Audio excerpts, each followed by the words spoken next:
E-gaming bets, online betting for every esports fan. Dota 2 and Hearthstone, CSGO and Overwatch, StarCraft 2, the choice is yours. Express bets for multiple matches or live bets on the game you are watching right now. Know your way around Dota 2? Make a prediction for picks and bans. Play CSGO? Discover more than 5 various kinds of bets just for a single map. Daily quests for all participants and all the best choice of payment systems. More than 600,000 users have already made their bets on the spectacular matches since 2011. EGB.com.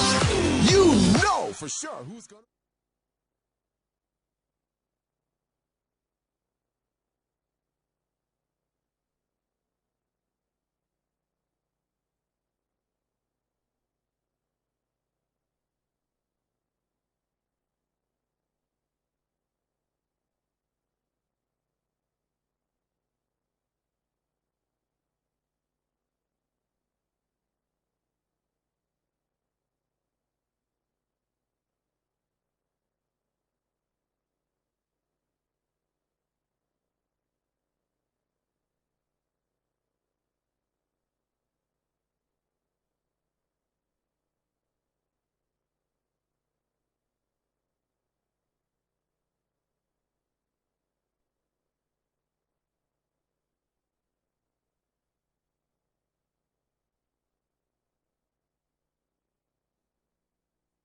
Betting for every esports fan.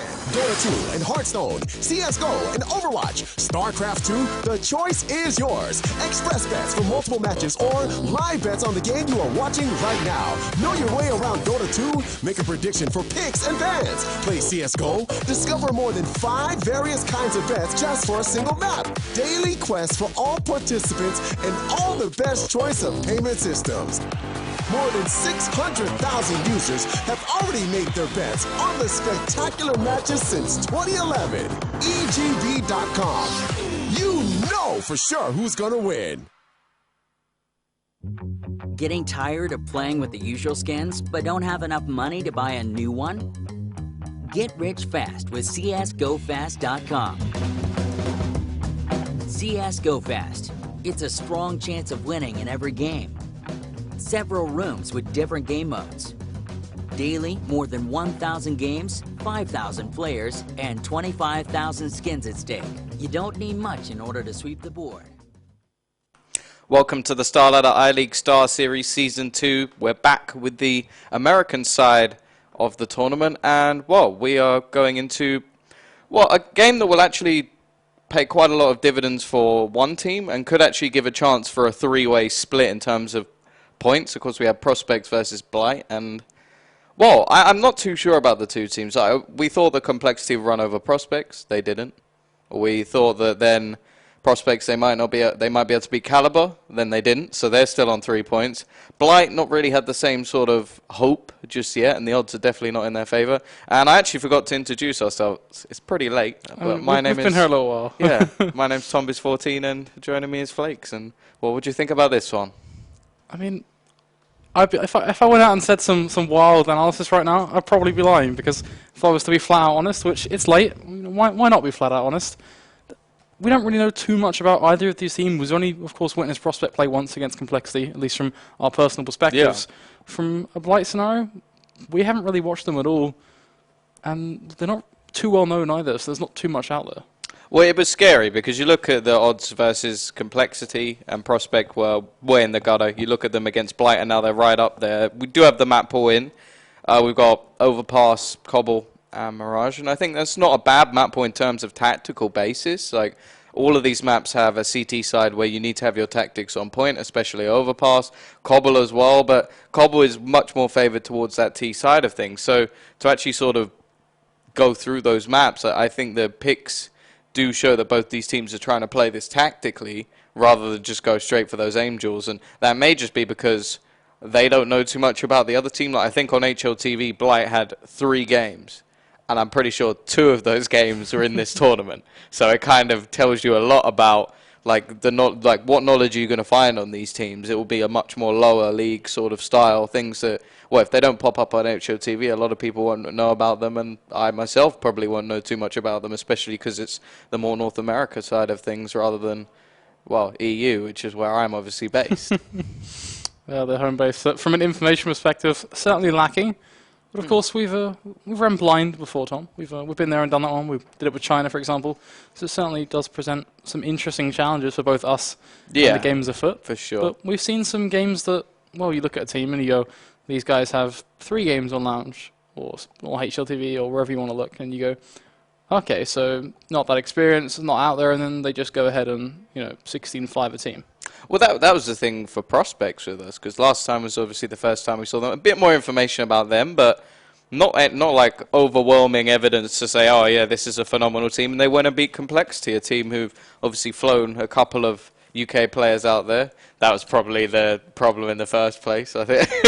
the UK scene has already taken quite a battering this last week. But I mean, it's just got worse and worse on a day-to-day basis, really, isn't it? We're kind of just a revolving cesspit of death and bad news. Well, at least Death. He got out of there. He had a pretty good performance. I mean, death and death, I was referring to 2 different things, but I mean, nice way to link it in, Tom. Doing good so far. We're trying to keep this one going, but of course, to tie this one nice and smoothly back into the North American side of things, it is going to be ProspectsGG up against Blight Gaming. It will be the 9th round going to Prospects, which means they will get the decision on our first map of Overpass to decide which side they want to start on. It's not really much of a decision, really.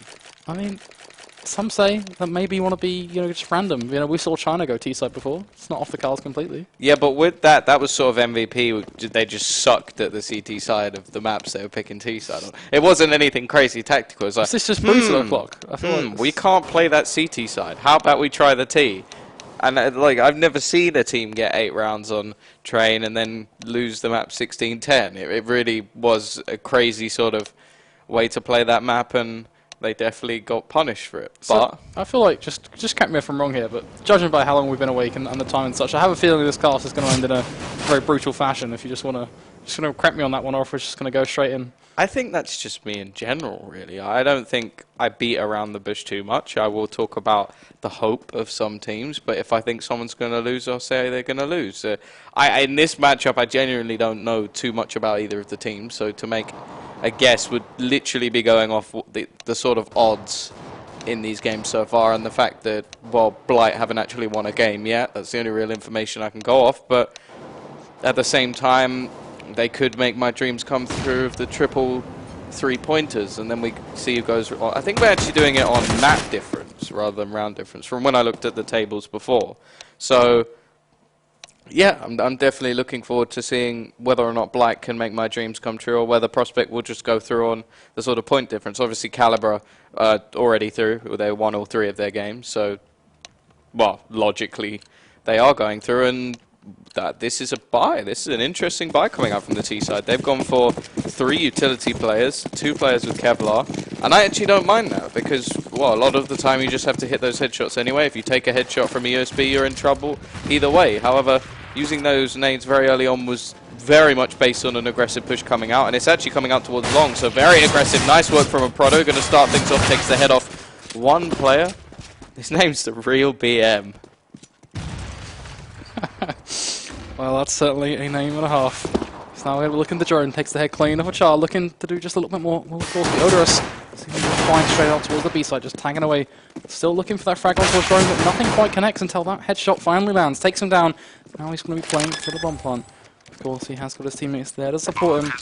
Only one, in fact, it will just be flash step, but it doesn't matter. Odorous is doing all the work himself. This one-man army just tapping away, takes down Sayonara, looking to take down another player. Josh will be hitting the deck. Proto doing the work of his own. Finds the second headshot, but Odorous, he's going to find 2.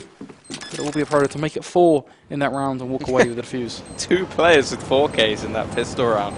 Not something you see very often, and quite unfortunate for the Blight Gaming side of things, but they do at least get the bomb down. Odorous may even have enough to get like an AK or something, the amount of money he's actually made. He will actually have enough to buy an AK and armor, which would be a really surprising buy for the other team, and he is actually going to go for that, and I'm actually I quite like that idea.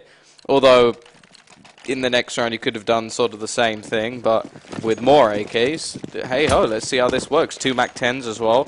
Not quite sure why that's come in, and Sayonara with his trusty PP Bison. And yeah, a pretty interesting buy coming up from both teams. I'm not sure. Well, it looks like the CPs pretty much read this quite well, and already we're going to see Sayonara spraying away with the 64 bullet magnificence that is the Bison. But at the same time, or it looks like the rest of his teams are still doing damage. A couple of his teammates finding frags here and there, but I've got to say, we've seen Sayonara do it before in the past when it comes down to things with this PP Bison. But ultimately speaking, I'm just not okay with it. It's just a terrible gun. It doesn't have its really place in terms of the SMG market. And overall, he might find a frag, but I still feel like maybe there's other SMG he should be opting for. Hey, have you never been in a situation where you sprayed 50 bullets and thought, hey, what if I had 14 more? I might have been, because I'm a terrible player at counter-shot. But I'm hoping these professional players aren't necessarily caught in that scenario. And, well, Drone, he will be answering that question. Finds himself a frag, but it's not going to be enough. As it will actually be Ricky, the insurance policy of Prospects, to make sure they take a fairly, well, actually more jagged 2-0 lead. The damage being done, suffice to say. Yeah, they do manage to keep one of the rifles, and of course, more importantly, the PP Bison. But at the same time, 2 rifles were lost, a FAMAS and an M4. They are going to have Josh buying back up another SMG, so still only 1 rifle in play coming up against pistols. Of course, the problem is now they forced early. It didn't work. They had to try and win that round. It didn't pay off, so they will have to wait until the 4th round before they can actually get a buy on the board. But that's a more normal circumstance anyway, and they've done a hell of a lot of damage in the meantime. The only problem is now, well, this should be a clean round. Sayonara up close with the spray machine, and, well, yeah, it isn't the best weapon in the world, but against players with no armor, it should be pretty damn effective. It's going to be effective, but there are still better options. But I digress. He's going to be looking for a 3K here. Can he go off? He finds the first, tries to go for the second, not quite connecting the shots, and he might run out. He's only got 10 bullets left, Tom. 64 bullets just not being enough. He might find 2, but it will be Char to take him down. But a Proto doing the damage of his own, utilising a nice little SMG frag, making himself a little bit more money. The HE grenade's looking to do just a little bit more, as Joss will eventually hit the deck. Yeah, 3 kills for Sayonara is not bad. Made himself some nice money with the Bison. It isn't the best weapon in the world, but I still like to see it. I like all the weapons that are not that good. I loved it when we saw the double Nova setup coming in earlier. But yeah, we're going to see still a very, very intense bonus round at the moment from the Prospect side of things. They're maybe a little bit disrespectful, the amount of SMGs they actually have coming up against a 4-buy on the T side. 3, including an MP9, which, unless you really get up in their grill, is not going to be doing a hell of a lot of damage. At the moment, we see the T's building up over towards that connector position with a couple over towards long, where they should have the advantage. The only real threat will be on Sayonara and Drone, although Josh is holding up close, and Drone will actually find the first kill of the round. Either way, Odorous going to be pushing through. Will find 1. The trade should be there, and Sayonara will actually grab that, so keeping the trades going, and this actually works because they're slowly trading out those SMGs and keeping their man advantage. It's all well and good having a man advantage, but can you work with it? Can you mould it ultimately into what counts around on the board? So that clock will be ticking down. We're getting to that 55-second marker. More on the Blight side of things, they're fairly far back, but they are going to be just tiptoeing over towards the safe side. There are 2 players there lying in wait. It will of course be Drone and Sayonara. But will they be able to hold this one off? That's going to be the key, as they've got those 2 rifles. It's going to be shoulder picking the corners. They have little to no information at all of what is coming. Once these nades pop, they will know. Smoke's going down. Shard kicks things off, takes the head clean off of Sayonara. Drone looking for one of his own, gets punished once again. Another one tap will roll in. And that site now can be completely right for the picking. A-site just completely taken as Shard going to make it 3. Takes down Ricky, and that's just a huge mana. The Proto will. He's trying to make something, but some would say trying to make something out of nothing. He's got 1 SMG. He's going to go very much on the aggressive foot, looking for a quick frag. But there is no one nearby. Yeah, it's looking pretty bleak for him at this stage. Does have a kit, will grab 1, so there is a little bit of potential, but he has to go very aggressive here. That's a nice shot. Now he brings it back to a 1v1. Fake taps the bomb. Shah's going to buy it, but not actually going to go for the peek just yet. And now we can hear that fake defuse coming in again. Shah will end the round. 4 kills for him. Really nice round, and well, it still comes very, very close. The Proto shouldn't have been able to bring it back that far. We are seeing the player join back to the server. 2 players yet to frag. In fact, 3 players yet to frag if you include the one on the CT side of things as well. Sayonara are going to be buying up a Mag 7, of course. Not the end of the world for the CT side. That was sort of a bonus round that didn't go the way it was planned, considering they had 3 SMGs and bring it down to a 1 versus 1. Really isn't the worst case scenario, but Now I'm sort of worried for the fact that Real has actually gone for an SMG himself, possibly expecting an eco on the other side of things, but it's definitely not the case, and a Proto will find himself the first kill of the round. Definitely stepping up big at the moment for his team, doing a hell of a lot of damage across the board, but it will be a quick trade, and actually another trade comes in. The AWP doing a lot of damage, has to fall back now before he gets shut down. Only 5 HP, and that flashbang could actually do the work perfectly. That should be a nice easy kill, but not actually managing to find him through the smoke, and he even grabs another one. Now that is a bit of a surprise. They shouldn't have had that problem, and a Proto going to do a triple kill's worth of damage. The damage is done, and now for Blight, well, what can Flash do? There is no fancy footwork, no speed of light that will help him out this time, as he has 3 frags left to find, 50 seconds to pull it off. He does have the bomb though. That alone could be a huge factor in how he decides to play out this round, and it seems like, well, his target of motion is going to be heading over towards that B site, trying to find a frag over on towards Ricky. And if he can do just that, then he may get himself a bomb plant, but it's actually going to be a fake. The nade will roll out. He's going to get himself up towards toilets. She's going to be opting for the more outer side of things.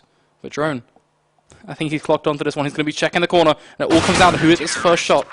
Well, unfortunately for Flash, it won't be him.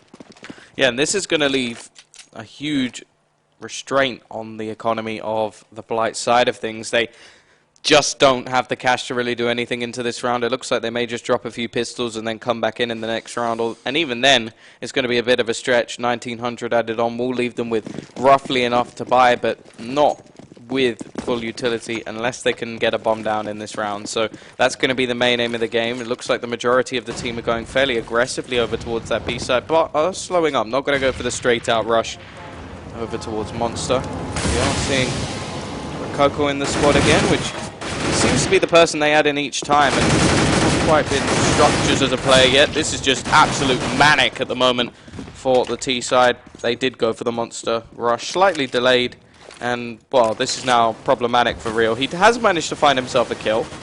He's got himself a Mag 7, which is the perfect moneymaker if he can actually get that frag. He's in a close range scenario, and they're going to have to push towards him, as I doubt he's just going to walk out into their crossfire for quite a while. He's still got a minute left on the clock if he wanted to try and attempt anything. Doesn't have any armor, so pretty much has to hit that first shot, otherwise he is dead. And he does have a lot of CTs still to find. A tough task ahead. I can't write it off completely, but even then, the route he seems to be taking will lead to, well, a very Proto-like death, as he's going to be playing around that corner. Just so close, but so far, as Real maybe looking to get himself up towards outside, potentially going towards A long.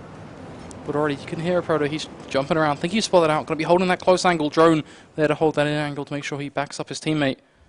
Well, Real, he's going to be lurking around these shadows, just seeing what he can and can't get away with. And I think at this point, this is where he'll be able to find at least one, so an unexpected fact nonetheless. But the trade will roll in. Rico will take him down. That's going to be just another round on the board for Prospects, and a fairly easy one at that. Why don't use the mag? The mag would have been perfect there and could have made himself $900. Oh well, it is going to be a buy coming back in. Does manage to drop a player at least, so some extra damage done to that CT economy, which isn't exactly booming at the moment. A couple of players with a bit of cash, a few over 3,000, but apart from that, it really isn't something to rave about just yet. We are seeing the T-side buy back up. A couple of players with nades, but one of them actually is based off a UMP, so definitely not the start to the round that they were hoping.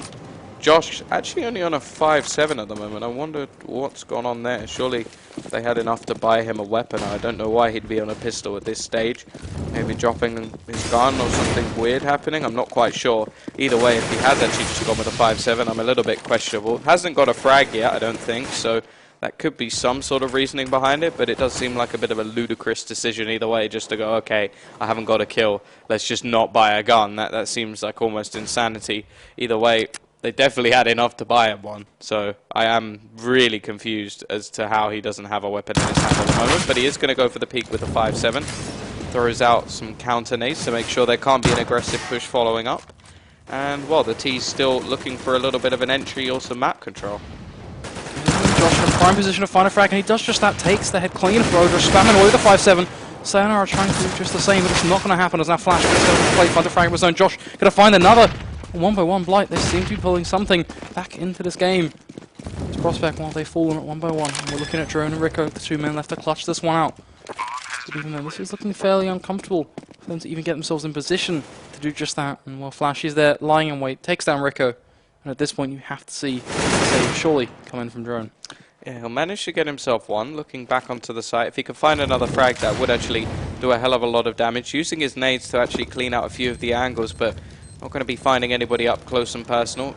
Does have himself a kit, so does have a little bit of extra time, but I think it would be nigh on insanity to even go for this. And the fact is, I don't think even if he falls back at this stage, he has any chance of saving, because he's now too close to the bomb. It's going to be going off, and it's going to take him down. And I think that was just a bit of a poor decision made by Drone. They're giving another round over to the T's, and, well, with that extra money, they had a possibility to buy. And I'm really, really confused as to why Josh didn't have a weapon in that round. Some say the definition of insanity is doing the same thing over and again. So if he's playing with a rifle every single time and just not finding anything at all, he did actually find a frag, and a fairly important one with a 5.7. So I'm not going to rail him too hard. No, I am going to rail him, because you can't just stop using a weapon. That's just mad. That's like, stop, okay, well, clearly everything's not working. I'll just put my mouse down. It doesn't... Just change things up for round. Yeah, that's enough a little bit. Me not using a mouse. Okay, let me just plug in an Xbox 360 controller. I'm changing things up. No, that doesn't make any sense. Taking it a little bit far.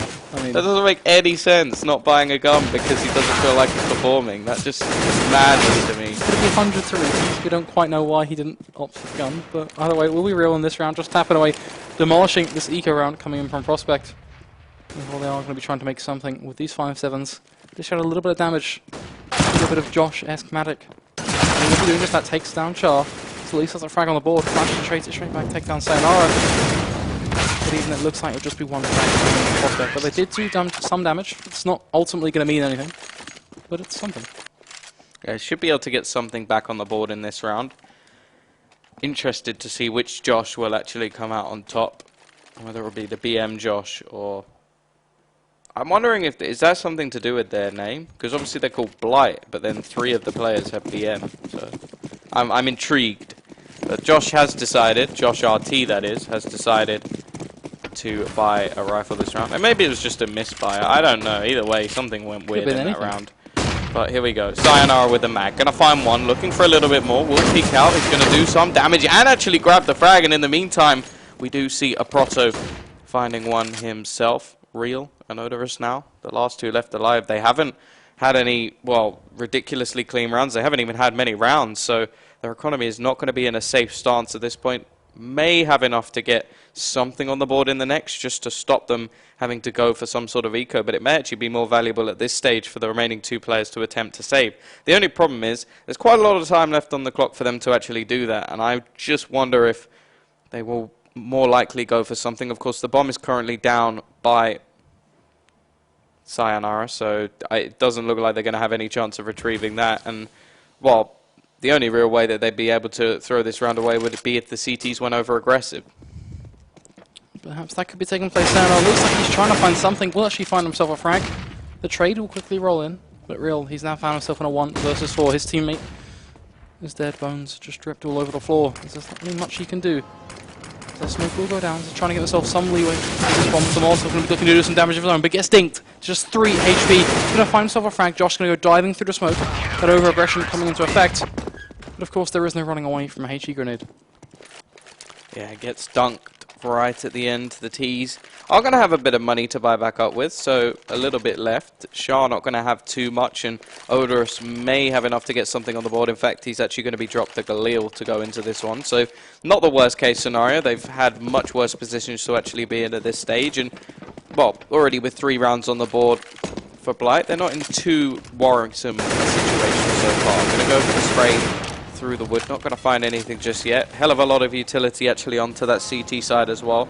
But here is the scout actually going to unscope at the worst possible time. A little bit of bad luck going the way of Shah early on.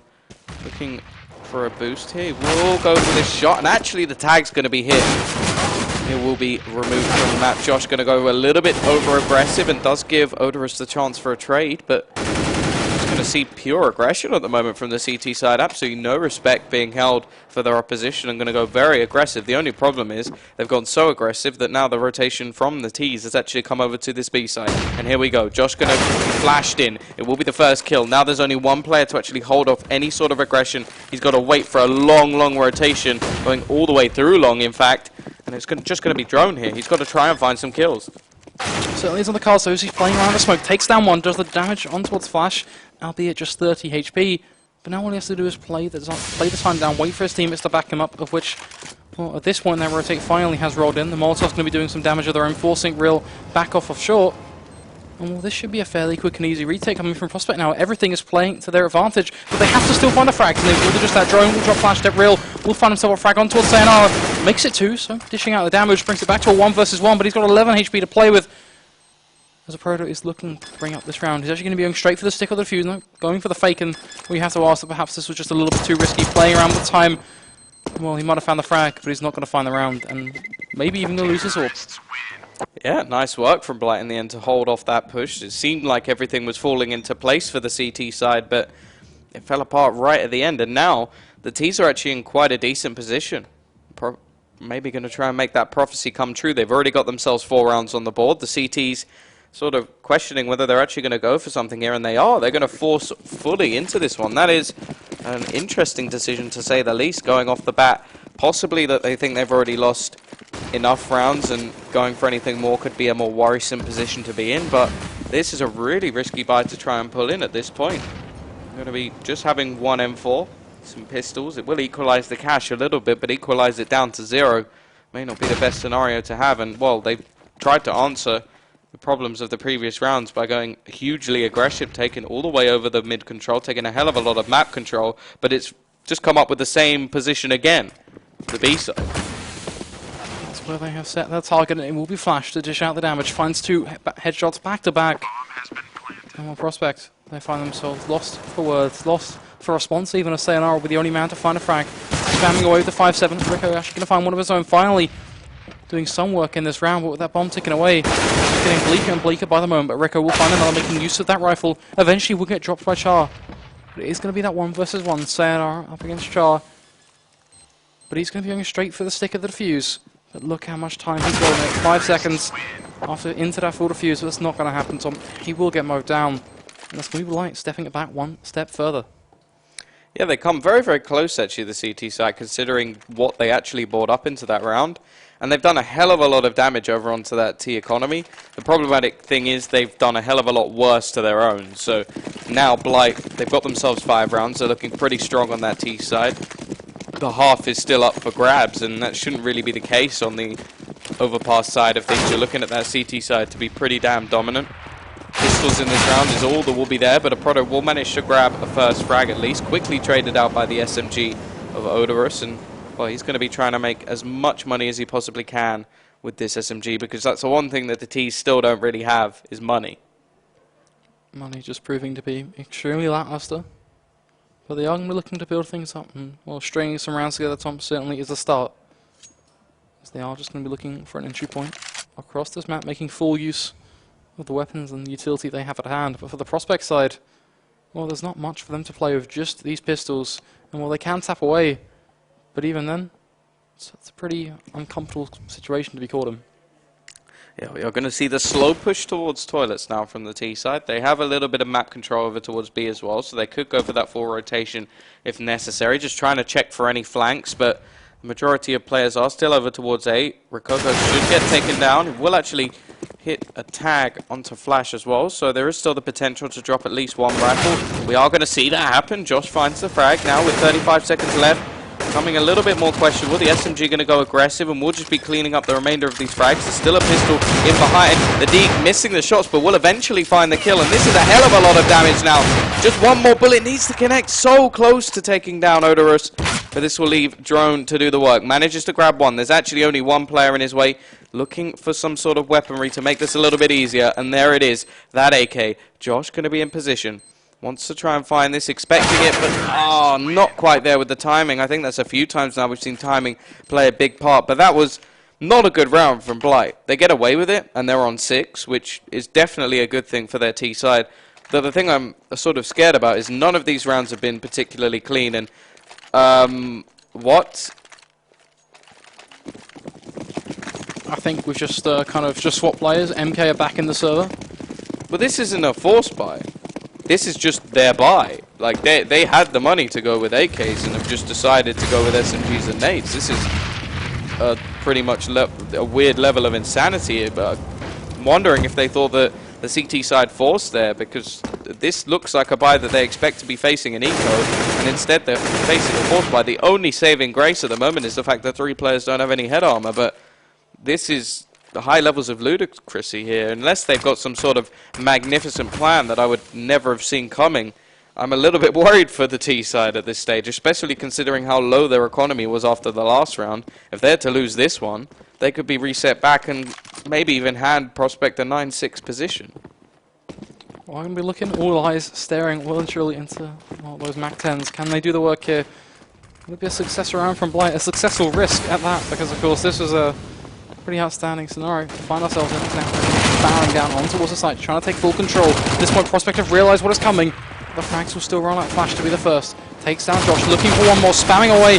Going to run out of ammo. Proto now doing one of its own. But it's going to go in favour of Blight. They've made it stick. And Sayonara is going to be the last man standing. He's got 1 M4 to play with. But ultimately, there's not much he can do. How on earth did that work? That was one of the weirdest rounds I think I've ever seen in my life. But they have actually got the bomb down with both rifles remaining. And they're going to try and just close this one out. Sayonara, the last player left alive, seems to be in these situations quite a bit, which could say that maybe he's not quite positioning himself right. But either way, we are going to see him go aggressive. We'll manage to grab one, but then pulls out the knife. Doesn't expect them both to be on the short position. So, again, it's almost working for Prospect, but not quite. And I genuinely am just completely mind-blown as to how they lost that round to SMGs. I think we saw 2 or 3 different players run out of ammo in that scenario, and just...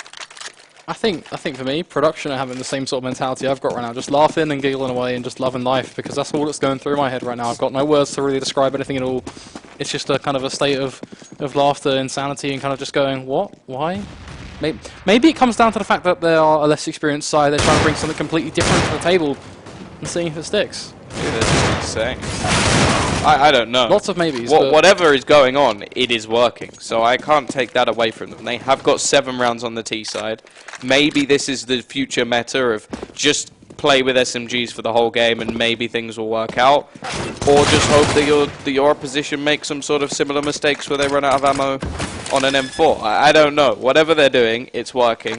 They've managed to keep this one pretty damn clean. The SMGs in this round make a bit more sense. Josh still going to be doing damage at least, but they've been doing damage in every single round. The only problem is now they're running out of rounds, and they've already lost the half. So Blight have done more than is necessary. The only problem I have is if they do this on the T side, or on the CT side, sorry, then they are going to reset their economy so much faster and just not have the necessary implements to actually achieve things. Either way, Prospect have just thrown everything to the wind here. They've decided, okay, well, things aren't working, so let's just go with the double AWP. Let's just go with that sheer firepower, try and do the pick play.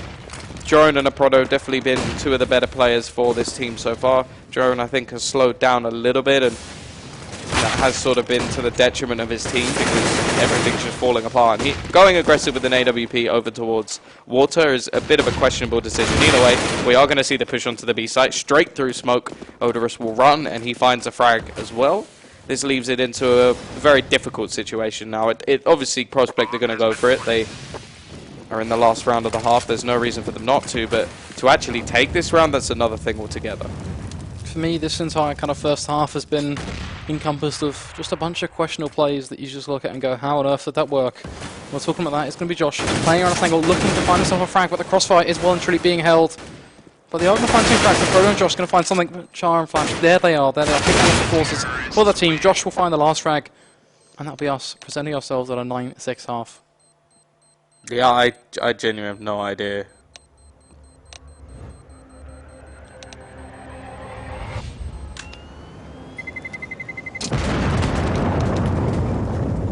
Either way, we now get to see them go onto their T side and Prospect. Well, the thing we have to talk about here is whether or not the CT side is going to be well practiced for Blight, because I felt like the T side was more just a fragging show. They didn't have too many strategies. A lot of it was they just managed to find earlier picks and push onto the site. Things started very slowly for them, and then the economic game really worked out for them because there were some interesting buys on theirs and their opposition's part. namely, for example, the round they lost where Josh RT decided just to go with a 5-7. Don't know what was going on there. Don't know what happened with the SMG buy, but it paid off. Either way, we are seeing players sort of jump in and out of the server at the moment. I'm just hoping that that will sort itself out. But really, the one saving grace, I think, at the moment for the prospect side is they do have sort of a Proto just hitting all of his shots. And if that happens on the T side, then there's definitely an opportunity that he can do the same on the other side of things. Like, that is sort of an optimistic way to look at things. And if it stays like this and there's only 3 players in the server, then sure, they've got a great chance, although they are slowly making their way back in. I've got to say, on overpass, having just one player stepping up to the plate and going in huge, that's not going to be enough. That's not even enough to win a map on Dust 2. I don't know. I think we've seen Keeve do it. Keeve with his... he's been backed up by a support player right there with him. And when we saw him on 37 frags, we saw his teammates at 25, 23, 24. Right now we're seeing 19. There's only kind of one player staying R, but even then he's kind of tinkering on... I feel like... Drone had his moments, but he slowed down a little bit. So I still think there's potential for this team. There's potential there. That's not what I'm getting at. What I'm getting is I don't want them to be relying on just one player, Proto, to step up. But it's the same. It's more of the fact that, I mean, if he finds 2 opening frags, then the rounds always become a lot easier. He doesn't have to go individually insane, and all he needs them for his teammates to actually just trade things out. Either way, we are going back into that pistol round. Josh RT has himself the nades for his team, and there are a few more nades on that CT side of things. Don't have a kit, so not going to go for anything too crazy. Josh even playing the raid boss on the CT side, which is not the most common of strategies on the CT side of things, because if they don't go to the site he's on, then it doesn't really work too well. Either way, the nade's doing a nice amount of damage. Josh will manage to grab one, but it's a quick trade out, and, well, he was on the right side, just didn't manage to do the damage. We'll talk about those nades for a second. So much damage being dished out, and well, the pistols will be trying to return that fade. Their Proto still 1 HP, but it all doesn't matter. The frags are still rolling in. This prospect looking to close this round out in a very nice fashion. Right there, going for this push. They're caught completely off guard, and Flash, he might find one. But it's going to be a 1 versus 3. It's not going to happen. We're witnessing prospect bringing things back. They want to bring it back to 9-9. Of course, that's their aim, and then kind of launch pad from there. And well, a nice way to kick things off is a pistol round win. They've made it to 7. They do get the SMGs to play. It's going to be those notable MAC-10s coming back into play. The Glil in the hands of Drone with 2 UMPs to boot. Yeah, a lot of utility on that T side, but not a whole lot of weaponry to back it up. So they are just going to have to go somewhere pretty quickly, I'd say. Playing the slower game style could actually work very, very badly for them in this scenario, because the pistol's shot to the head is going to be actually more damaging than any of the weaponry they have. Obviously, there are a couple of players without any head armor, so that does give a little bit more potential, but not having a single AK is not something I'm too much of a fan of. It may work out, but I just feel like in terms of consistency, there can be some problems. But in this circumstance, they are actually going to do a great amount of work, actually pushing onto that B side, taking it over. Sayonara will leave the connector position, and, well, now it's going to be very difficult for those remaining CT players because they're all in connector, and, well, you can already see there's sort of a crossfire setup. Josh is waiting. He could just drop down from behind if necessary, and, well, unless they go straight through that door into the hands of Sayonara, it's going to be very difficult for them to actually have any sort of impact, and it may even be just worth going for a bit of a save here and bringing this into the next round. I think that's a smart option, but it seems like they're going to be facing straight onto the barrel of Sayonara. He's rattling off the shots with the MAC-10, trying to find something. Josh was perfectly positioned behind them. The mess of things will get punished thanks to that reel to take him down. And we should be seeing that CD side get away fairly intact. Drone going to be trying to find something. Does, in fact, take down Char towards the end of things. But those 2 UMPs going to make a nice and safe exit. Yeah, definitely a potential to make some money in this round for the CT side, which, of course, is always going to be valuable, especially if they can get that AWP in play. Big fan of the AWP on this map so far. We've already seen a Proto do some nice damage while pushing over towards long. I have to say, he didn't go for the short pick too often, jumping up into party, which is something that, well, the more confident AWPers are always going to be doing, because it gives you that early pick over towards the T-ramp sort of side of things. Either way, Shah going to go aggressive. This time they do have 3 pistols without any armor behind them, so there is going to be the problematic circumstance. Also, Drone now with an AK. Not sure what happened to the Galil. I don't know if that... I'm sure that didn't die. He didn't die with that, did he? No, but, you know, for reasons, the Galil is non-existent. For however that one happened, I can see you just greatly enamored by that one, Tom. Flash is going to be rolling in across the board. Flash and Drone training one out, respectively. With Blight coming off more on the back foot, so we having that one-man disadvantage further into things as Prospect looking to take full control of this B-side. And we'll take a look at Odor's position. He's perfectly over at barrels. He's got the pistol, but it all doesn't matter. They will deliver that wipeout effect. And now we're looking at just real one-man standing. Can he be that punch in the face kind of guy with a UMP and bring out a 1v4? I'm not too hopeful. Well, there's a few low players, which I think is the more realistic scenario, that he can find a kill or two and earn some money. Of course, he does have himself some armor, so at the same time, is it really worth losing the armor and the helmet for the price of 1 kill? No. For the price of 2, maybe you've got a bit of an argument, but is there really going to be much of an opportunity to actually do that? There isn't really any chance of him gaining any weaponry because the T's are throwing it away themselves. Really confused by what happened to that Galil. Maybe it was lost and I just didn't notice, but I'm pretty sure they brought that in, so really confused as to what happened to that. He will manage to survive and get away with the UMP and armor. I'm hoping that they will actually get rid of that and buy up fully, because although an UMP can be effective, I feel on this map there's plenty of ranged positions which are much more viable with that weapon, but it, well, unless he does it at the last second, it doesn't look like he's actually going to be buying that one up. So keeping that in play, it is a viable SMG, more viable so than the MAC-10, but for the T side this is much more of a bonus round where we're looking at them trying to make a little bit of extra money, and then we will see them fully buy in the next with the extra money that they will hopefully gain. Either way, that is not going to happen too much, although Josh will find one with the UMP. Now we're going to see the aggression onto that B side. Very quick play actually coming out from the T side at the moment, and Rikoko going to find one more already, and considering this is the big buy the CTs have actually been saving for, it isn't going too well so far. A couple of low players though. Gotta say, it looks like they're struggling, but they will deny the bomb plant. That's going to be something. Looking towards Drone, he's going to be fairly low. Sayonara on 29 HP, so that's also going to be a frag for them to try and find. But the pressure right now is mostly on the shoulders of Josh. Flash not quite there to help out just yet. Eventually finds a frag from heaven, takes down Drone. But Josh, well, he's going to be taking down his, I don't know, the other Josh, I guess, is the easiest way to put that one. So we the should Josh just call him RT. Yeah, that works too, but it's going to be Flash now, trying to rain down the shots from above, but unfortunately, the Bald Eagle will not fly again. He's going to be kicking the deck, and there is no kind of sacrificial fruit to them to bear today. Yeah, no, a nice build already for the T side. You look at the amount of money that they've actually managed to build up, and it is a hell of a lot, even with the throwaway of the Galil.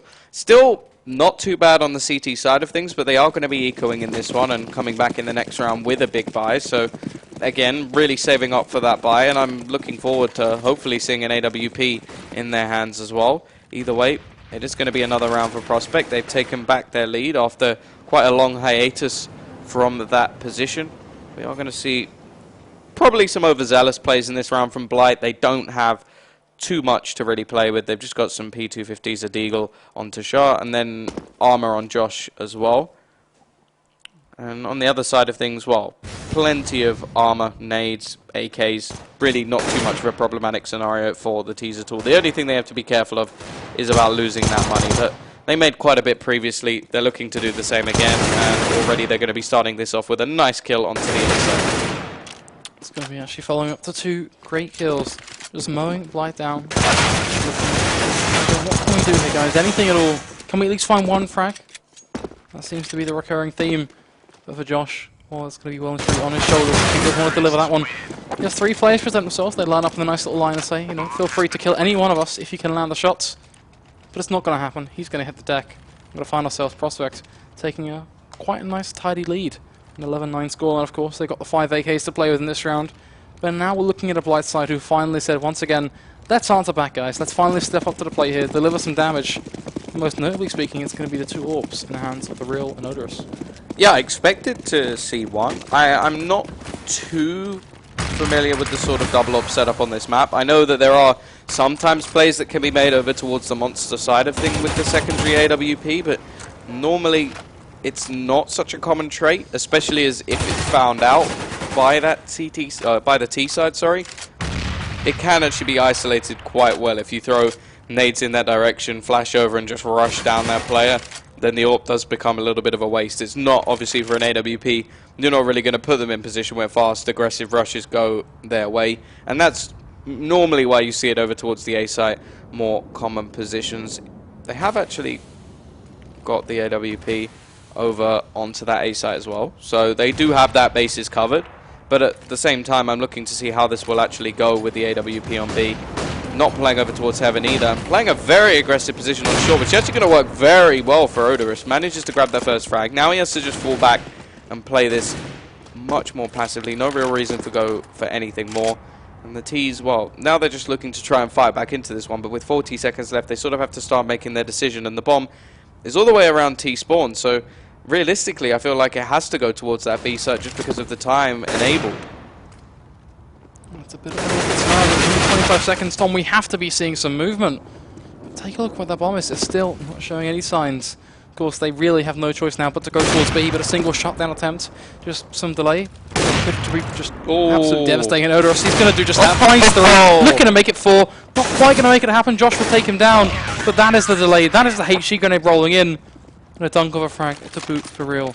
As there is going to be no bomb going down in that round. Blight, they finally brought this one back into their somewhat favour. They still have one more round to go to equalise that scoreline. But it's a nice attempt and, well, surprising us with the double up setup. Yeah, no, that was really, really nice from Odorous. Not so much the fact of the actual where he played with the AWP, but the movement he had. The movement with the AWP was actually wonderful. Went for an aggressive peek, fell back, found another one moving in, then rotates round, takes another peek, and then takes one over towards Monster as well. That was really smart play, educated play, just putting himself in positions where he always had the advantage. So really nice AWP style.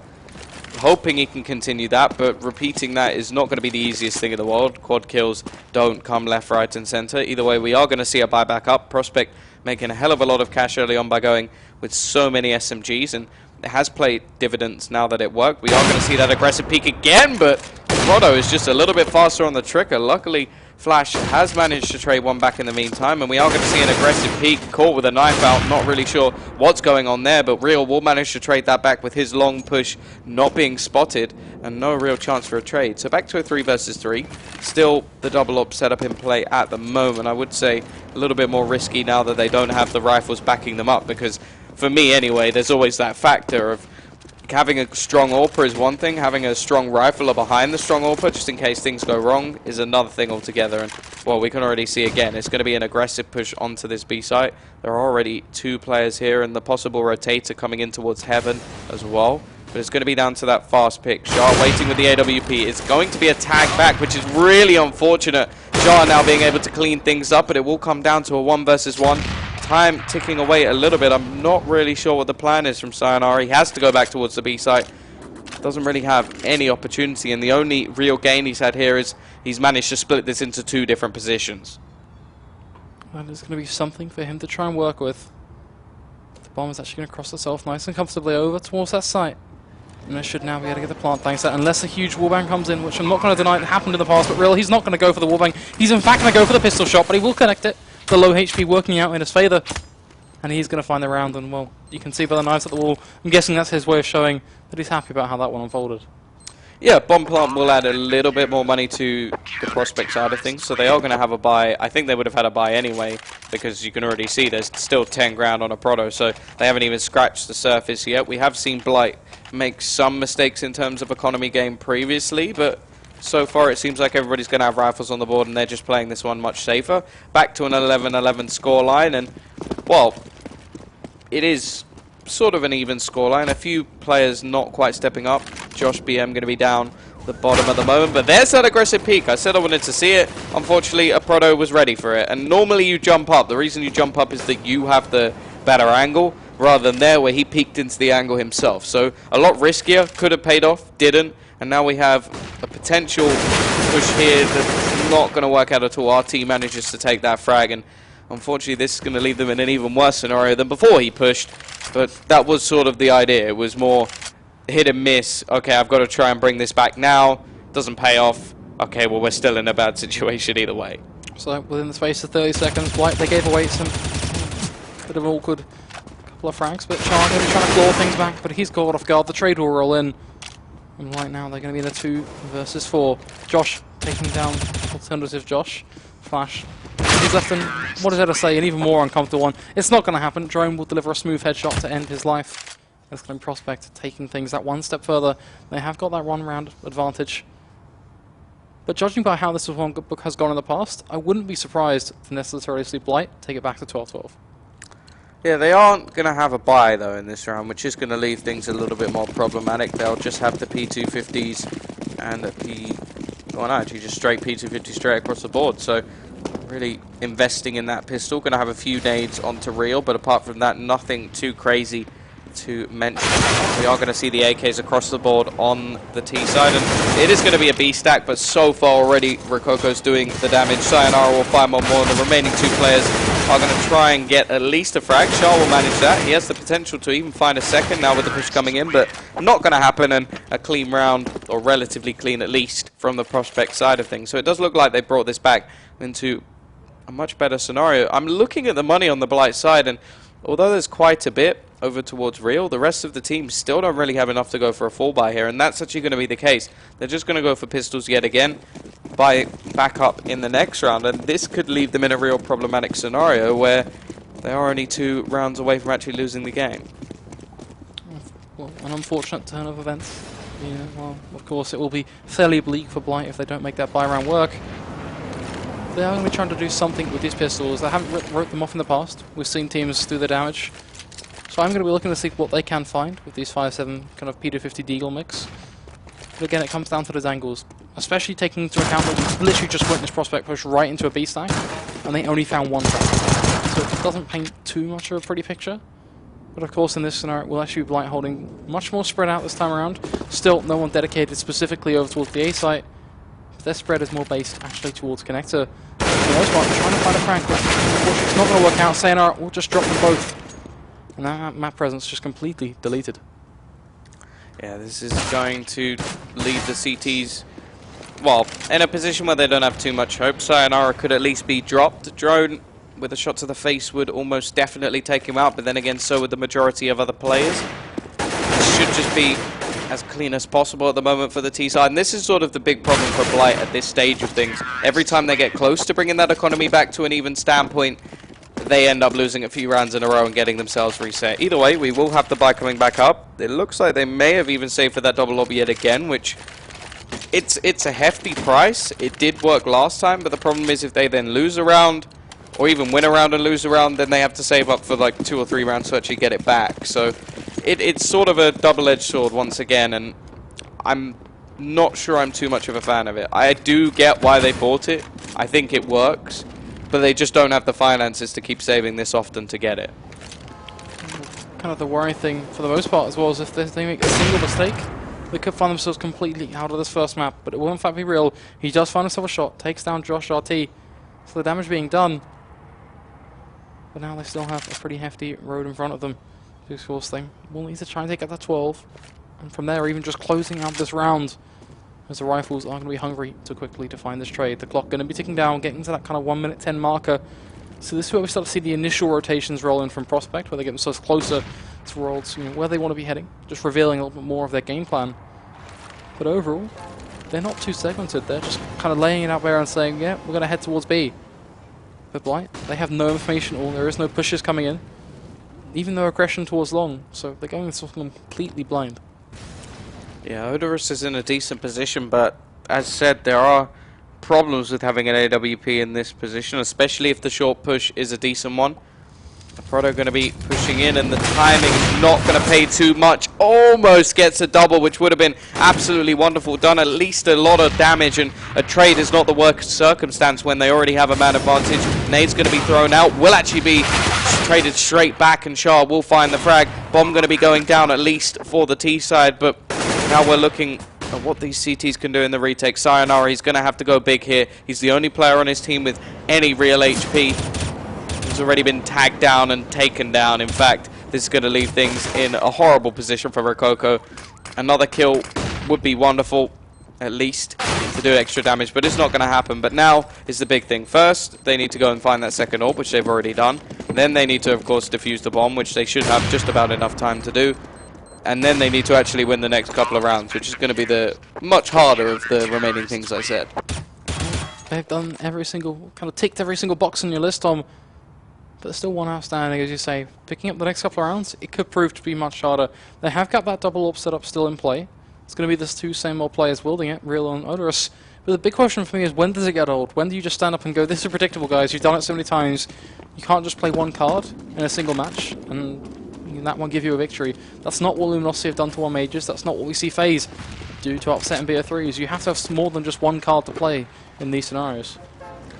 Well, the big thing for me is whether or not we will actually see the counter. Previously, the way they actually beat this double up setup was just a Proto just finding the frag and almost going to be caught out there. Sharp will actually spot out one player and gets a hefty tag through the wall as well. So that's a really nice start to the round. Even going to dunk off, so that's lovely. Sharp's done so much damage early on, even taking down a player. So they actually got the man advantage themselves. Odorous going to be going for the peek over towards the monster position and not going to be spotting anything out just yet, and already they have slightly rotated over Josh BM to try and give them a little bit of extra support. Not really seen too much of the A site just in this map in general. I think both teams favouring the B site, which we've seen in quite a lot of series recently, and I'm a little bit worried about that because I think the A site is actually much easier to get that bomb down and actually win the round with after plants.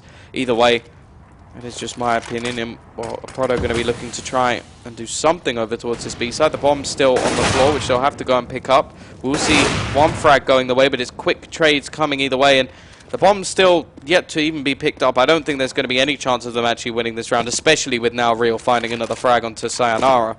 This is just going to leave one and done.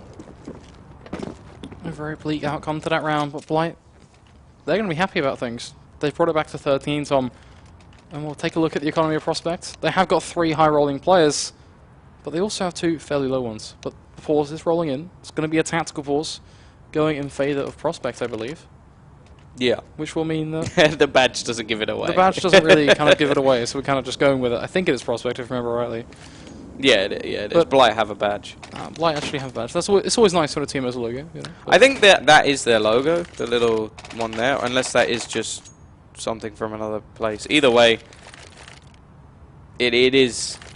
It's tactical. That's what it is. It is. They're going to be just sitting down, having a bit of a breather. I think for the most part, it's one of the big things about a tactical pause is it's also as much as it's an opportunity to sit down and talk, it's also an opportunity to take your hands off the mouse, take your hands off the keyboard. You know, in some cases, I've seen players literally just take their headsets off and just disconnect and just relax for a second, and then get back into things. Have a quick 30-second chat and going, right, this is what we're going to do. You're playing here. You're playing here. You're playing here. This is what you're doing. And then they just go straight back into things, just firing all cylinders. And I've seen it work in the past. The only problem is with giving a tactical pause is you give your opposition a tactical pause as well. So they can do the exact same thing. For the Blight side of things, they are still behind.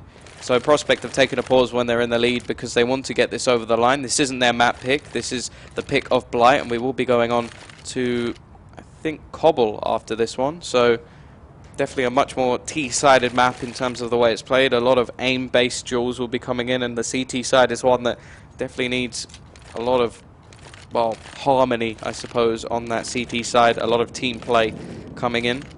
But we are still yet to get to that position just yet. We're looking at a 14-13 scenario. Prospect calling in their pause. It is going into a full buy, so it's a good position to be in. The only problem is if they lose this one, they could actually lose the game. Their money won't be too great. They will have a couple of rounds of loss bonus built up, leaving them with about $2,400. But other than that, they will be at 14-14 with a huge buy coming up against, and possibly leading them even to further distraught if they were to lose this map. Like, that's the other thing. If you lose a map very, very closely, it can actually affect you mentally going into the next one. So definitely going to be looking to see who will actually be able to take this one over the line. We are, of course, going to be seeing a fall by on both teams. And, well, Josh BM definitely needs to start waking up a little bit. Still only on 9 frags. I think he's been on that for quite a while now.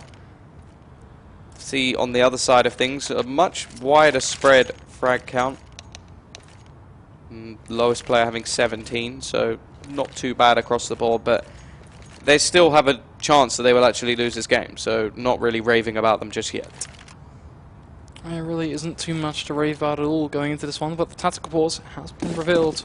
New Prospect now looking to make full use of this one, as we are in that 20th round, getting ever closer to what potentially either could be overtime or the end of our first map. Well, Blight, they want to make it 14-14. If there's one thing for sure, Prospect, they're making use of that tactical pause and they want to take it to 15. And so far, we're going to be seeing a little bit of a boost come out towards long. Drone making sure that if there is a push rolling in, he's going to be the one to find the frag. But unfortunately for him, it's going to be a passive setup rolling out from Blight. Not really kind of doing anything towards A at all. And same story really to be told about B site. No overzealous jumps taking place, no boosts. Just a nice passive CT side, waiting to see what comes their way. And this is very reminiscent of almost what we've seen of coming over Luminosity S style. And albeit the one difference is that Luminosity tend to go a little bit more aggressive, get information plays in very, almost a segmented manner. From Blight, we're just seeing them cut that segmentation completely out of the picture and purely play just straight back from the sites. But it could work, but it depends on how Prospect want to play this one. Do they want to go for the aggressive peaks on their own and find themselves pushing into the angles of Blight? Or are they going to go together as a team, just utilize one key point, find themselves a weakness, force a hole, and get themselves onto a site? Yeah, Rokoko has to be careful, because normally when you see an AWP over towards long, you don't see a player playing close. It looks like they are trying to avoid one of these AWPs, but at this point in time, they have to start making their move. There's only 35 seconds left on the clock. They will slowly be ticking away. They have to take into account any sort of counter nades which are still available in terms of flashes, Molotovs that we can actually see on the other side of things. Now we're getting down to that 20-second mark. We are really going to have to see this push coming in very quick, but there is Drone. Manages to grab that first kill. There will be a push coming in from Bank and Long. They're just not checking Long at all. A bit of a misplay at the moment, and Josh now going to be able to get another frag in the meantime. There's only 10 seconds. They have to straight go for this bomb plant. Josh finds another. This is going to leave just one player left, and that is a massive misplay. Flash even going to grab one more, and that was just so many problems coming in. They left themselves with little time, went very, very aggressive, didn't check certain positions that were nigh on obvious, and if you're going to be taking over the A site, why are you just all pushing through short? You either have to do that and then check long, or you just take long. That right there is basically how to say, yeah, we wanted to win this round, and it was could have got us to map point.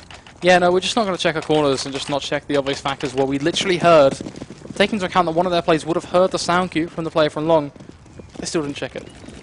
And now they're going to come in with a much weaker buy, no AWP. This time for a Proto, not even a rifle, just a Tech 9.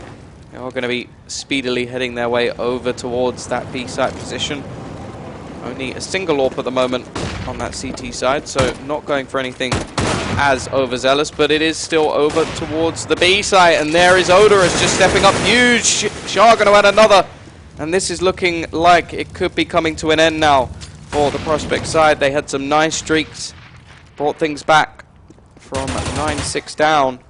But it looks like Blight may just be able to take this over, and well, you do have to talk about the fact that Prospect's CT side should have been much better, so we are looking at to see what they can actually do with the remaining two players. RT with very little HP, 44 in fact, which will just mean a couple of bullets will take him down. A leg shot will do more than enough, and they do have 50 seconds. That's the only real beneficial thing. They also have the bomb.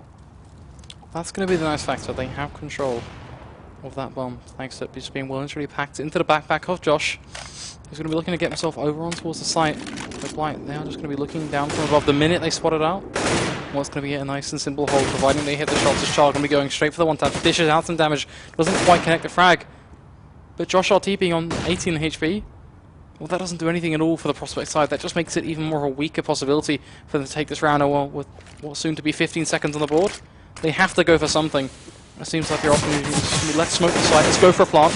Sayonara will find himself a headshot, takes down Odorous, looking to make it more, but they have 3 frags they need to find. It's not going to happen. Real will take one down, Char will find the second.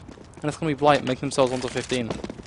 Yeah, by that point, the CT side knew exactly where they were heading, so just waited, rotated, and eventually baited them just into position before they took all of them down. Nice work from the Blight side of things, and it may have taken them a little while to get rolling in this second half, but they have finally got it working. So only one more round they need to take. It's looking like we're going to see an aggressive push towards that B site yet again. Shock horror. We're going to see the early Molotov thrown out to stop them going aggressive early on, but it will be Drone actually pushing all the way over towards short. Nade will be thrown out. Nice shot to take down the first, and actually they're going to grab a second. Now it's all down to Shah, doing some nice work, but quickly we see trades coming in. 2 players left, Flash and Real, to try and take this one over the line. Otherwise we will be heading to overtime in our first map of this best of 3.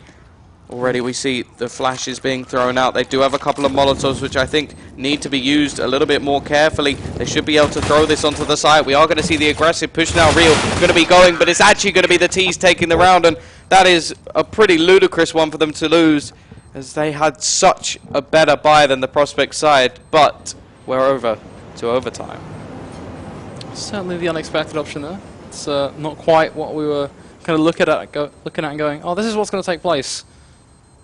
But it's happened, and well, ultimately we just have to kind of accept that. Those 16% odds really living true for Blight. They've made it work, and we can't knock them for that. But the question I have to ask is, we saw that weak CT side come out from Prospect. Wasn't necessarily the strongest thing in the world. Now in overtime, are we going to see a repair, or are we just going to be seeing what seems to be just a Blight finally picking up the last couple of rounds they needed to find earlier on, and step it up and walk away with the game? Yeah, this is oh, this is slightly insane at the moment. I don't really know. Well, for a dominating, or what should have been a dominating match, it definitely hasn't been. In fact, Blight should have taken it there and then. They should have taken that map. There's no doubt in my mind that they should have lost a round to just a quick push onto the B site. Nice shots coming out from Drone. Seems to be quite good when he's in a high pressure situation and has the only weapon in hand, but it still wasn't a position where I was going, yeah, you know what, I think they should take this round. No, Blight had done the damage, they'd done exactly what was needed, and well, they even had the sort of decent T side, really good T side, 9 rounds in fact, and this is the sort of thing that you see with teams that may not be particularly good on overpass, and for a team that picked overpass, you have to sort of question things. Like we saw even Fnatic have the problems against G2 when they just didn't quite have that sort of crossfire setup, the team play working, and everything just fell apart because they were against players who are very good at aiming. And Shox and Scream were on point, they got destroyed. It's sort of happening for both teams in this scenario. I know I've just compared to lower tier American teams to Fnatic versus G2, but the point still stands. Neither of them have their CD setups on point. The team play doesn't seem to be working, and because of that, both of them have actually lost their CT side. Now we are going to be rolling into what will be our first round of this first half of overtime. It's going to be Drone with the AWP looking for a push towards long. And he does this every single round. It's nice that he is doing it. He's checking it. It's the same old story, Blight. They're not going to be going aggressive at all. They are actually kind of just turtled over towards the back of Transformer. The one thing I don't like about this Blight setup is that it's still very lackluster when it comes down to information. They have no idea where Prospect are playing. I'm hoping they at least have a feeder player over towards Connector just to kind of shoulder peek around the place. But if that rotate doesn't come in, I've got to say they're going into this one completely blind and already on the back foot. Char knocked down to just 18 HP. They're taking a hefty bit of damage. Is going to do the same, exactly the same in fact, onto a Proto who misses his shot, and well, now we're just going to see the fallback from the T site. Only really see them go once towards that A site, and it did get shut down pretty horrifically due to mistakes being made. They've got 45 seconds on the clock to actually make their way forward. Surprisingly, it's the Ts who have picked up the double AWP setup rather than the CT side of things, considering they did seem pretty happy to throw that one into the works, maybe even expecting it on that T side, and that's why they've tried to counter it with AWPs of their own. The only problem is now they've got to make these quick pushes, and, well, quick pushes with AWPs, and not something you really put together. Double AWP's going to be pushing forward, counter nades being thrown up, and this is just a slaughter show. Absolutely redonkulous, no real chance in the end for the T side, and that's what, the second time now that they've just run out of time and decided to go A. Yeah, of course, that happened that first time over a normal time, and now it's happened again in overtime. And one of the interesting things is that you have to kind of look and just go, you're reusing those older strategies, getting yourself stuck in these kind of same old circumstances. In overtime, you'd hope that teams are feeling the pressure just a little bit more and, well, wouldn't be making those sort of mistakes. It's more, for me, rather than pressure, it's more that they should have learned. Like, when you play 30 rounds of a map, you've seen how the other team plays, you've tried things yourselves. If something's gone wrong, you have to learn from it. That's always the way that people get better. If you do the same thing again, then really you're not doing things right at all. And, well, a Proto, again, going to be taking a hell of a lot of early damage. We are going to see the double AWP setup now come onto the CT side, so going to throw things into the works, possibly even picked it up from the last round. Can't confirm that for sure. But again, they're building up over towards the B site. They don't have the bomb anywhere near, so they are going to have to send Sayonara on a bit of a trek to go and get that one back. But Not too much of a problem. They still have plenty of time left. A little bit of a spray from Shah will give away that he is playing a little bit close to the site at the moment. And again, they sort of have this rotation position being held by Josh BM to allow for a quick push to come in onto that B site if necessary. Either way, we are going to see first nade thrown out. A couple more going to fly in, but counter flashes are working nicely. Josh RT will manage to find the first kill of the round, but here is this AWP. We've already seen it work once, but this time not quite missing the shots, or not quite hitting the shots, I should say, but doing the damage with the pistol. It's going to be a trade back, only a leg. And Sayonara jumps into the angle, and they will get the bomb down with just 20 seconds left. Now we're looking towards Flash. Seeing what can he pull off for. He's in that 1 versus 2. He's got 100 HP to play with. No utility aside from the kit that he has in hand. He doesn't have any head armor, but that's not going to be too much of an issue for him this time around. One problem that is going to be a fact. The time is ticking down. He needs to make a move, but he's left lackluster with no information. He's got some energy, so he's going to be just spouting around the place, seeing what he can find. Now this is where he toggles the fuse. And while the recycle, it's actually not going to find it. I was kind of hoping he took down Sayonara. They had the potential to bring it back to a 1 versus 1. Eventually finds the frag, but at this point, he's really running out of time. He's going to go straight for the stick. He could potentially pull this one off, but the timing's not going to work out. Josh will take him down. And that's going to be around back on the board. Prospect has to make things just a little bit closer. Yeah, of course, we did see both teams winning on their T side of things, so obviously they want to get as many rounds as possible. The only difference is, well, we're not going to change what we consider to be the side of the map. I don't think anybody would expect us to go, no, it's definitely T-sided now. So the main factor that you always talk about on the CT side is the economy game, and obviously at this stage that doesn't really come into play anymore. I think we are still going for the 16k MR3 to allow 4-buys to come in every single time, and whoa, quick push coming out, definitely speeding things up on that T side of things. Proto doing the damage already with the AK this time, not even playing with his AWP. Definitely been a big player in this series so far, and it looks like they're about to take this third and final round in the first half of overtime very convincingly. Odorous, 12 HP, counter nades could even take him out at this stage. Molotov still on drone, could be deadly, but soon they should find out where he is. And I don't think anybody's going to particularly aggressively peek over towards heaven. I think you'd have to be slightly mad to actually go for that, and Proto's going to start and finish the round in the same way, takes the head clean off of the AWPer. So they got nearly breaking the chair that time. Maybe we'll just be a little bit about? Careful. We do like having a studio that's kind of intact. Nobody sees the chairs. I could just sit on a stool. Maybe. But of course, from looking things Prospect, they do have the one round advantage. It's pretty late here. Yeah, it's been a long day, but or yeah, is it pretty early? It's pretty early. Yeah, true. But Prospect, they have the 1 round advantage going into things. They are going to be looking to make the most of that one. As Blight, well, they're going to be on the back foot. But we've seen them do some great stuff on their T side in the past, so they're well and truly not going to be written off. So they are going to be looking to take a fairly aggressive start into this 4th round. So now we'll have to see what exactly they want to be doing. They are just kind of bundled up over towards mid. Just going waiting, in fact, to go for that party push. One downside is that there's no one really contesting it at all. Prospect going for the same kind of CT side that Blight went for, just turtle towards the back of sight, no information plays being made. Kind of just very much waiting for the push to come to them. Yeah, Proto in a decent position over towards long. Will miss the shot, take a little bit of a tag and fall back. So he's going to grab a little bit of information. Bomb not moving just yet, still over towards that T-spawn position. Do have to mention the fact that on that T side of things, there were a lot more sort of weird rounds that they threw in with like Mac 10s rushing in, and I don't think that they'll get away with this time. The majority of players will have bought up head armor on the CT side because the monetary position allows them to. For some reason, Kroko is not, but at the same time, it shouldn't matter too much unless they do go for those Mac 10 plays again. Odorous getting up very close towards the A side here with nobody really noticing his position. 40 seconds left on the clock as the bomb begins to be rotated over towards that A site, but not going for anything too aggressive just yet. And there are actually 3 players here now, so still a decent position. Drone looks like he's actually going to be rotating slightly away, and what a shot from Shah. Really nice opening onto the site. Going to find himself another one as well, and he's just going to be a shot down position. They may have left it late, but they've done it perfectly. Really nice way for that one to unfold. Prospect placed on a huge back foot, just Josh RT and try and close things out. And well, I have just clocked onto something kind of hilarious. This round might be unfolding, so I'll go into this one after this one takes place. Rico going to find another frag, making use of the close range of the M4. Now Josh going to try to find another. He will pick it off, takes down Josh.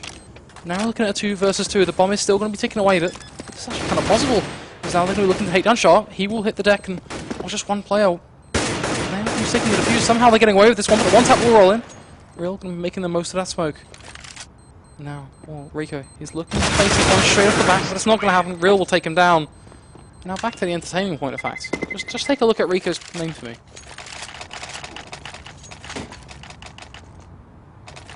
He's put bot in it. Bit of a mentality question there. It's just kind of. I don't think it is. Kind of maybe just thinking. I don't think he's really.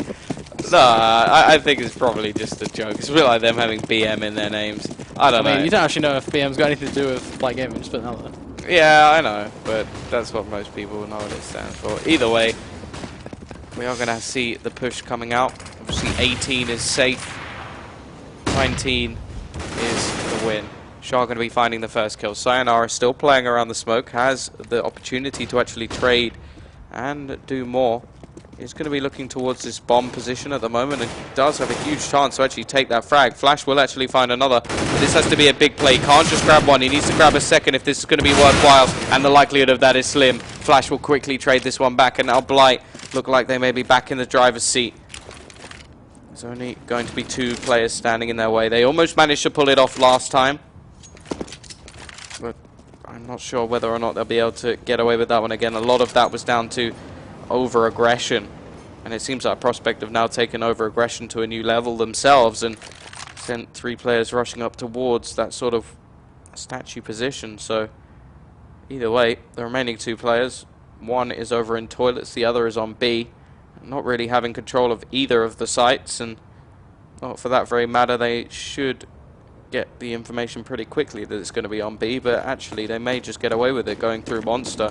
We are going to see the slight rotation coming in from Drone, meaning he will be close to the site when the bomb goes down, but it looks like the 18th round, or the 18th round for one of these teams should be going to the T side. Either way though, Rococo going to manage to get one, going to go for a bit more of a peek, and will actually find a second. Unfortunately, his teammate has been dropped in the meantime, and the push, the rotation will already be coming out from Flash in a decent position, and while Rococo had no idea where the remaining player is, that's going to be an 18th round for Blight, and another match point on the board for them.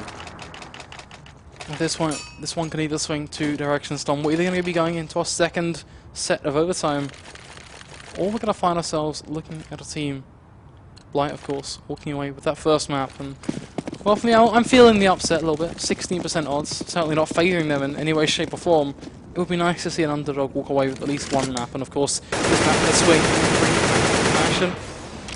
But in the grand scheme of things, still a lot left to be played out. As now Drone going to be looking for something over towards short. He's got that AWP. The aggressive AWP has been a bit of a spectacle at times in this map. We've seen both on and off kind of things. But overall, it's been good. But it's actually going to be Sayonara to kick things off. He's got the M4, finds the headshot, takes down Real. Odorous looking for one of his own now, spamming in towards his toilet. Not going to quite get a connect. Only a handful of damage being exchanged. But Blight, they're actually on the back foot here. They lost the first man, not something they've had to deal with too often. Do still have a few players that will have the ability to step up. Shah has been great at actually finding those frags onto the sites and entering himself.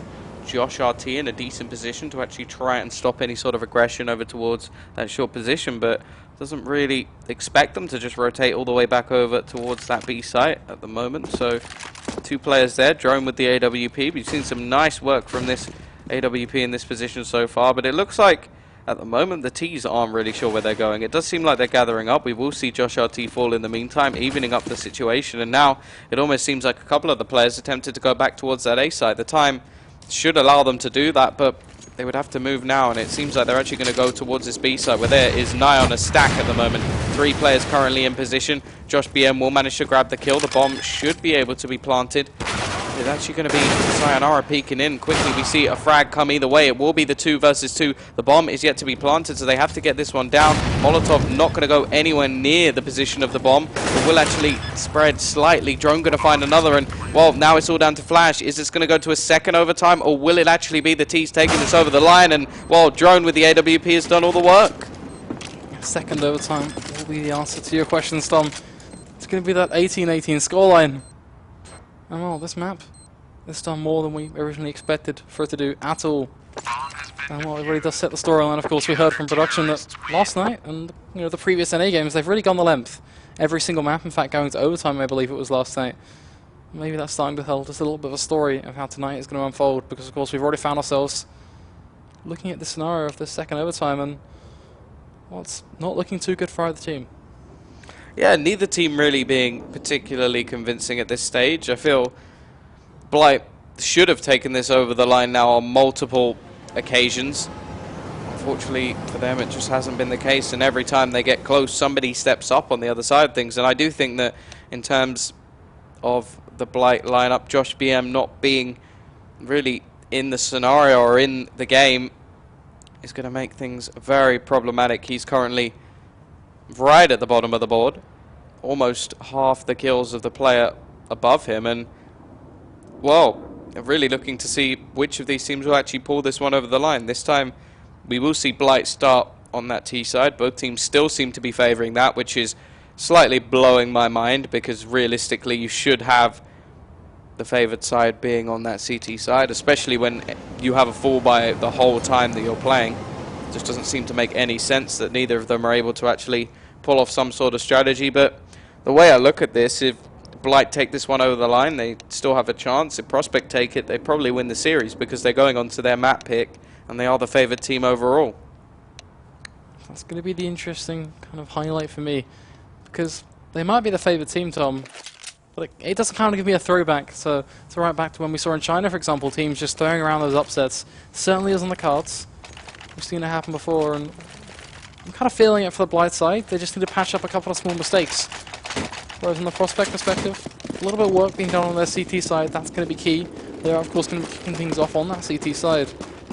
It's going to be the single orb coming to play, a proto man to wield it, with their 4 rifles to back things up, so nothing too special taking place on the CT side. And on the Blight Gaming side, it's actually going to be no orb in play, just 5 rifles. They are clearly looking for some quick aggression.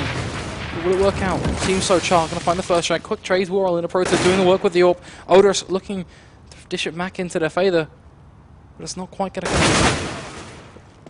All the quick trades across the board, but Oda is actually doing all of the damage at the moment, managing to find a couple of kills to start things off. We are going to look towards Real.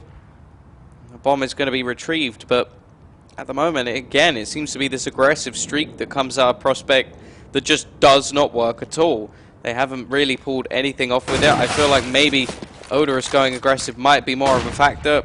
BM has managed to do what his name suggests and find a frag onto his teammate, although that was a bit of a misspray that just happened to clip his teammate. And in fact, finally, Prospect have actually pulled this back into a positive scenario. It's going to be down to BM now to try and actually make this one work after a problematic scenario, and almost manages to get the double spray as the CT side do line up, but 12 HP is enough for Drone, and they take that first round on the CT side.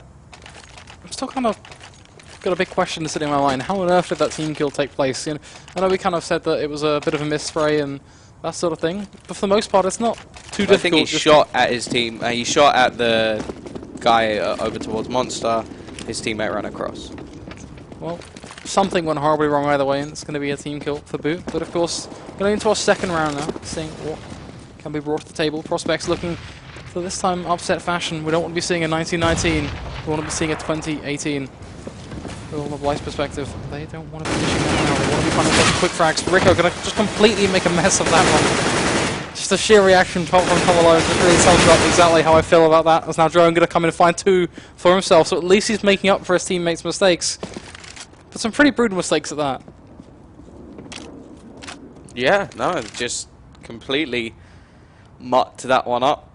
Had a perfect opportunity to use a boost that they hadn't used yet. However, they have come out for the better. Josh versus Josh action comes out with Josh on top, and they're just joshing at this stage.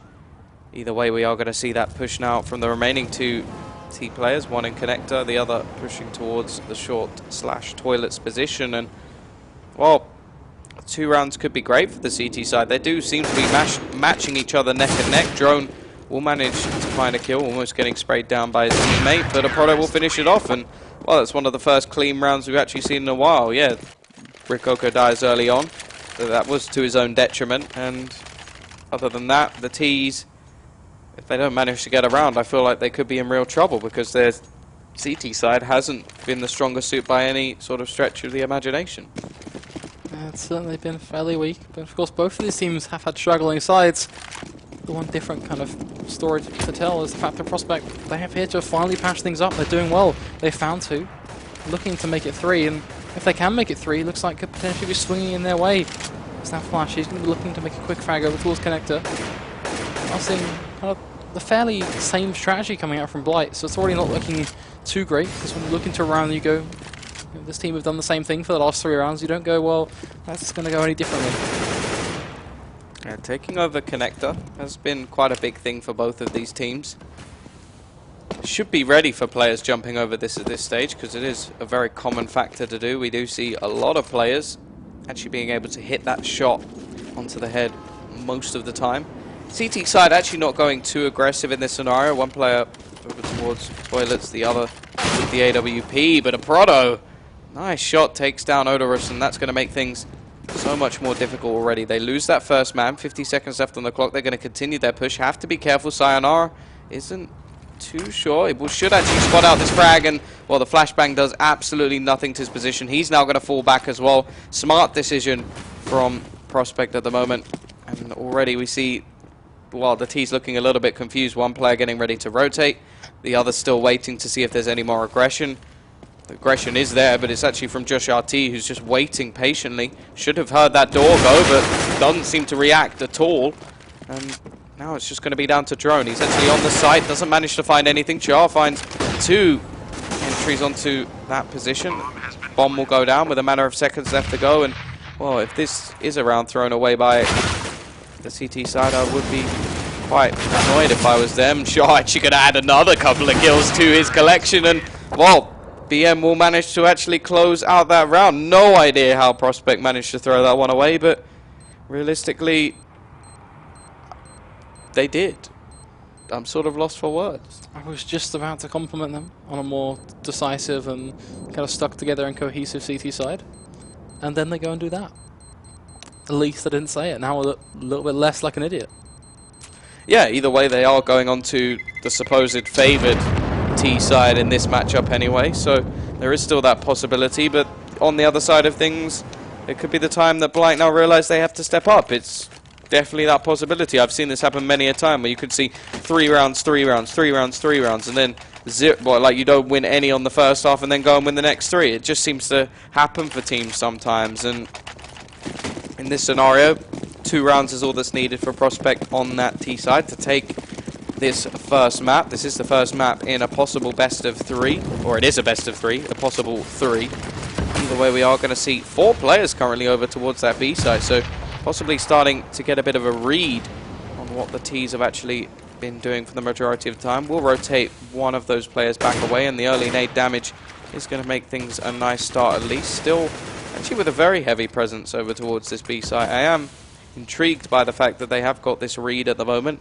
and a very good one at that, because the T's have gone to B site nigh on every single time. Shah going to find the first kill of the round, will take out Drone, and well, surely they have to realise that this is not the right decision to be making, constantly going over towards this B site, and well, already losing their first player in that scenario. We've seen teams do it in the past, just get stuck on going towards one site. I think we're going to be seeing it again. So now they're still trying to force something over towards this B site. Right, they're going to have a little bit of second thought. They've rotated one more player back up towards A. But Josh off his down. Just going to be the spray down coming in. 2 frags on the board. Prospect. Is that going to be enough? Seems so actually. Another frag coming in from Sayonara. The trades favouring Prospect in this scenario. The HP not looking too good. Just 2 HP and 10 HP respectively. The only player really able to do the work here will be Sayonara. But Blight, they might have 2 full HP players, but they're going to be going straight to the push here, and they could get punished, but it's not going to happen. Real find himself one. The trade war in Rico to pick that one up. They're going for the second. Flash going to take him down. But the headshot will roll in, and Prospect, they're going to pick up the round. It's going to go 21-19, and a round that should not at all point in Prospect's favour. They pushed into a stacked site. They still managed to pull it ahead, and now they're on match point. Yeah, the first time we've seen the Prospect side reach that match point scenario. They did push into a bit of a stack there on the Blight side and somehow come out on top, which doesn't make too much sense. Double up setup coming in on the T side is not the most common of strategies either, but maybe they will be able to make something work where they have failed previously. Obviously going to be looking for more of a pick style of play rather than the sort of aggressive that we've seen. And I'm a little bit worried because realistically, have we actually seen too much aggression coming out from the CT side? I can't actually think of when Blight have pushed even towards toilets or long at all. So to really say that they would actually manage to do anything here, I'm not too sure. Either way, still plenty of time left. They are going over towards connector at the moment with the majority of the players in that scenario.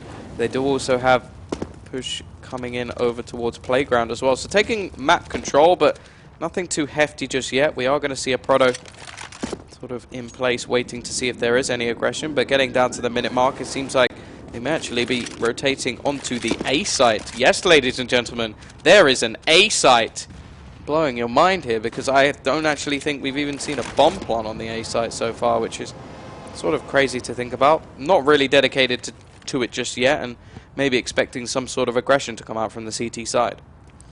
I'm going to be looking to see how Prospect want to approach this site. Are they going to be bunking up and going in as a straight 5 through toilets? Oh, it seems our answer has been presented. Yes, they're just going to be going straight out. All aggressive, looking to make this one a very quick round, and already they are going to be kicking things off in a nice fashion. 2 frags to roll in. Can they make it 3? Well, Josh Otti, he says yes, takes the head clean off of Josh. Now Flash and Odorous, the 2 men left to try and clutch this one out there for a team. Going to be a 2 versus 5. The first frag will fall into their hands. Going back a little aggressive on the Josh front. But even then, that Molotov now going to be burning them out of position. The nades are just doing so much damage for Flash. Well, they're going to be trying to make something. Rico, he's going to go for the peak, punishes the orb. Odorous will find one of his own, but he's now in a 1 versus 3. It's not going to happen. A huge one-tap coming in from Rico. And finally, we watch this first map come to an end. 21-19 in favor of Prospect. Yeah, both teams really struggling on that CT side. A little bit worried to see that that was the case. Of course, we are going on to Mirage next, which is, again, another sort of CT-sided map. But I feel like that was Blight really throwing that map away. They had multiple map points. They should have won it on many different occasions, but just weren't able to take it over the line. Either way, that is it for map number 1. We are coming back for map number 2 and maybe even map number 3. But first, it's actually not Mirage. We're going to Cobblestone. E-gaming bets, online betting for every esports fan. Dota 2 and Hearthstone, CSGO and Overwatch, StarCraft 2, the choice is yours. Express bets for multiple matches or live bets on the game you are watching right now. Know your way around Dota 2, make a prediction for picks and bans. Play CSGO, discover more than 5 various kinds of bets just for a single map. Daily quests for all participants and all the best choice of payment systems. More than 600,000 users have already made their bets on the spectacular matches since 2011. EGB.com. You know for sure who's gonna win. Getting tired of playing with the usual skins, but don't have enough money to buy a new one? Get rich fast with CSGoFast.com. CSGoFast. It's a strong chance of winning in every game. Several rooms with different game modes. Daily, more than 1,000 games, 5,000 players, and 25,000 skins at stake. You don't need much in order to sweep the board.